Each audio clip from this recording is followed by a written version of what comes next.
السلام عليكم ورحمة الله وبركاته أحبابي صويا إن شاء الله. هل كان waxaan rabaa إن شاء الله بإذن الله الكريم waxaan rabaa inaan ka cadeeyo ceebta ay ku sameynayaan iyo awood sheegashada iyo dulmiga ay dadka u geysanayaan nabadoon Muuse Mire Xaaji Siciid iyo Abwaan Yuusuf Axmed gudoomiyaha gobolka Bari kuwaasoo awood sheegasho khaas ah geystay iyo ku gaboodfal xukunka ay hayaan. waxaa dhacday yaan la soo wicin dadka ay daawanaya fadlan hay soo garaacina hay soo wicina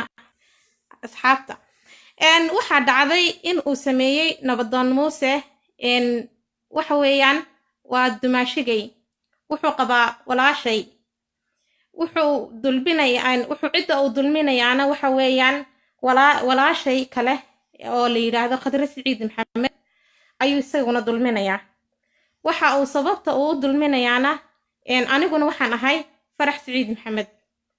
waxa aan halkan ka cadeynayaa dulmiga uu Muuse Mire dadka kula kacayo iyo awood sheegashada tirada badan leh iyo xukunka iyo shaarka iyo cidda uu hanjabayo. bal igala dhageysta dadweynaha inta wax garadka ah inta Ilaahay ka baqaysa inta rumaysan in Ilaahay subxaanahu wa ta'aala oo maaragtay ka dambeeyo. bal ila dhageysta ninka dhan nabadoonka waxa dhacday in xaaskiisu ay xaamilo ahayd inuu dacwad soo gudbiyay xaaskiisa xaamilo ahayd dhakhtarkii iga daawala faysay insha Allah ay soo qaraacine dhakhtarkii la xiriiri jirtay dhakhtarkii sidii uu la xiriirisay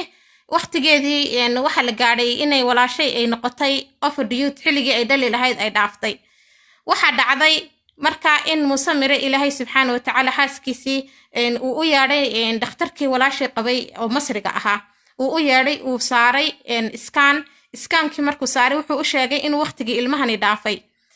ilmahani markuu waqtigiisii dhaafay waxa dhacday inuu ilmuhu uu siriraa oo oxygen-ta ku yaraata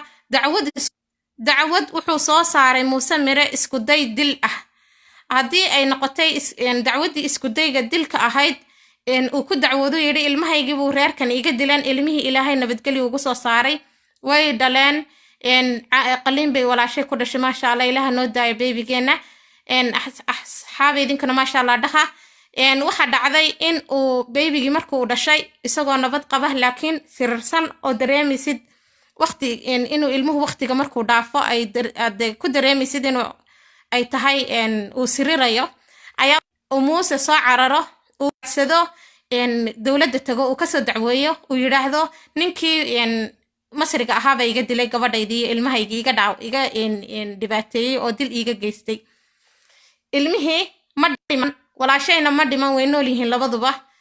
wuxuu soo dalacay dacwad ah in uu ninkii Masriga ahaa ee dhakhtarka u ahaa ee intaasoo sano wanaaga iyo walaalnimada iyo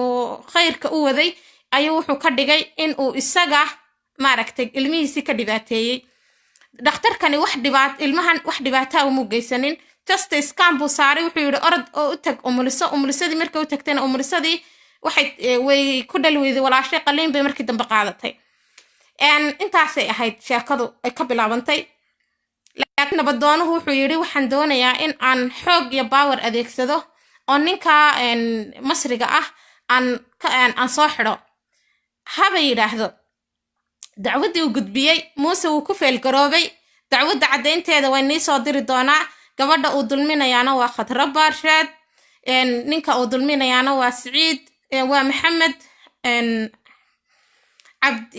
Cabdiraxiin Abruus oo ah walaasha Khadra odaygeeda. waa nin ajaanib ah waa nin aan dhibaato u geysanin waa nin ay intaasoo sano uu naasnuujin u sameynayay oo uu isaguna lahaa Muuse Mire wuxuu lahaa farmashiye walaashay odaygeedana nin aqoon-yahan oo qalinkiisa ku shaqaysto ahaa. waxa dhacday in dacwadii uu ku feel garoobay Muuse Mire dacwadii markuu ku feel garoobay u tagay meeshii maxkamadii dhexdeedii wuxuu ka yiri dacwadani been bay ahayd markii dhaqtariintii wixii oo dhan la baaray ee inay been tahay la arkay uu yiri been bay ahayd laakiin waan ka noqday. ما شاء الله ha ka noqdo wax wanaagsan laakiin waxa dhacday in uu sameeyo uu yiraahdo dadkii odayaashii nabadoonadii odayaal iyo ninka duqa gobolka bari abwaan yuusuf xasan uu sameeyo uu yidhaahdo ana ini dhexdhexaadinaya ana arrintan dhex gelaya arrintan hoos baan u dhigaynaa arrintani ma noqon doonto arrin bannaanka u baxda annagaa dhexdeena ka heshiinayna heshiiskuma xuma halkana wuxuu abwaan yuusuf la soo baxay warqad ah ay ku qoran tahay in uu sameeyo saxiix ay ugu qoran tahay ah Khadra Baarsheed waxaad dhiibaysaa 70,000 maxay walaashay ku kasbatay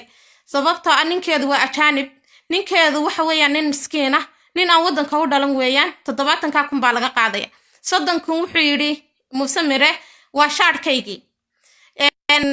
40,000 farmashiyahan dhiga siisanaya dawada iyo wuxuu u baahan yahay ba laga gato ma xuma laakiin shaarkiisi dhanaababa intaa noqday markii lala dooday la yiri war haadhe xageed u socotaay naga joogna uu diiday wuxuu yiri amba waxbaan dilayaa oo khaasatan Khadra Baarsheed baan dilayaa ninkeeda amba guriga dhan baan xoolahooda dhan baan dhacaya oo qabsanaya amba waxaan samaynayaa in aan u geysto maaragtay 70,000 aad siisaan gudoomiyihii gobolka bari isagu la tirsaday wuxuu sameeyay buu sameeyay aakhiradiisii bii ilaaway wuu ilaaway inuu ilaahay subxaanahu wa tacaala kitaabkiisa ku dhaartay wuu ilaaway inuu ilaahay subxaanahu wa tacaala magaciisa ku soo galay meeshan inuu ummadda kala xukumo wuxuu u tanjaarsamay in uu awood sheegasho uu ku sameeyo oo yiraahdo Khadra Baarsheed oo gurigeedii dhex joogta waa hooyo umula waa hooyo ilmo yar abaydina haysata oo imika umushay wax yar jira waa hooyo xanuunsanaysa oo sonkor qabta ilmaheedii gurigeedii ka dhex shaqaysanaysay iyo goobteedii shaqayada dhex joogta ayuu maanta cararay in abwaan yuusuf xasan wuxuu yiri wuxuu u soo samaystay maaragtay inuu saldhiga ka soo dacweeyo walaashay oo waxay galabsatay lahayn dambi ay gashay aan lahayn wax aliya waxa laga rabo dhan ay ahayd yacni baad iyo lacag siyaada in laga qaato ayuu bartii ku soo xidhay oo ilmaheedii abaydinka ahaa iyo yadii kala jiiday ninkii dhakhtarka ahaa ee miskiinka ahaa ee waddanka ku cusbaana waxaa dhacday inuu bartii xanuun ku soo boodo uu koomo ku galo sababtoo ah wuxuu ogaa in xaaskiisa dil loogu hanjabayo in awood sheegasho sa lagu samaynayo in xaqiisii una nabadoon Muuse Mire una cadaalad una wax ku raadinayn uu ku doonayo awood inuu ku sheeganayo uu leeyahay mar walbana aniga shaarkayga ayaa lacagta ii gooyay aniga shaarkayga ayaa waxaan ii sameeyay cadeymaheediina waa nii haynaa iyo hanjabaadaha uu ku hanjabayo waxaan dowladda sharafta leh ka codsanaynaa abwaan isaguna wuxuu sameeyey garabnimuu sameeyey walaashay buu xidhay isagay maxkamad ahayd arrintooda in lagu kala baxo oo lagu sameeyo arrintani ay ahayd maxkamad in lagu kala baxay ahayd oo la kala dacwoodo oo qofkii dacwad qabay kii wax lagu leeyahayba marka la soo istaajiyo walaashay haday xaq ugu leeyihiin lacagtana baad bay ahayd ay marka kaga ay ku wada kulmi lahaayeen maxkamadda ayaa walaashay gurigeeda sidii jiirka laga soo laalaadiyay oo la geeyay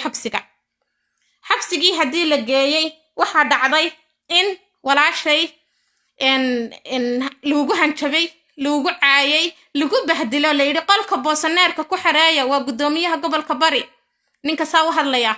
ninka xilka loo dhiibay dhan ee maamulka dhan u haya ee dadka dhan u haya ayaa weeye ninka saa ula hadlaya waxa dhacday in gudoomiyihii gabadheedii uu awood sheegto yiri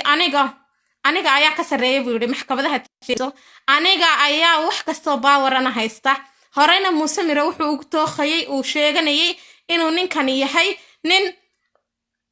uu haysto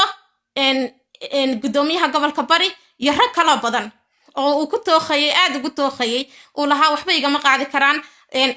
awood baan anigu haystaa shaar baan haystaa nabadoon baan ahay anigu waxaan ka codsanayaa oon cadaynaya dilka uu Muuse Mire ku hanjabayo iyo awood sheegashada uu awood ugu sheeganayo dadka masaakiinta ah ee waddanka qariibka ku ah ee xaq u lahayn inuu dhibaatada inta la gaarsiiyo waxaan ka codsanayaa inay dawladda sharafta leh ka hadlaan iyo inta wax garadka ah ma sheegayo inta jeebka iyo hunguriga iyo dhaca dadka kula mashquusha uma sheegayo waxaan sheegayaa inta xaq taqaana bal ila dhageysta ilaahay bay nagu dhaarshay codadkan bal ila dhageysta dad islaamaad tihiin dad wax garadaad tihiin bal ila dhageysta ninkaas dhan ee nabadoonka ah iyo ninka gobolka dhan maamula wuxuu ku hadlayaan ila maqla hanjabaada ka dhacaysa iyo xaq darrada ka socota. Assalaamu calaykum waraxmatullah. Arrintani waxay ku bilaabay أنا بريء وسمع لي في أيه يلوك أما دريم أشياء أنا جيبين والله بالله يسوع موسى بقول عليه وأنا كانوا يسكت الجريمة بقول يلوك أنا ما خطر معك أول سؤال كيف والله بالله تلاي لا هي عدوسن ويصير مش نقول هذا يا أبا جوجا ودلك وأنا أعرف الدنيا أنا شارك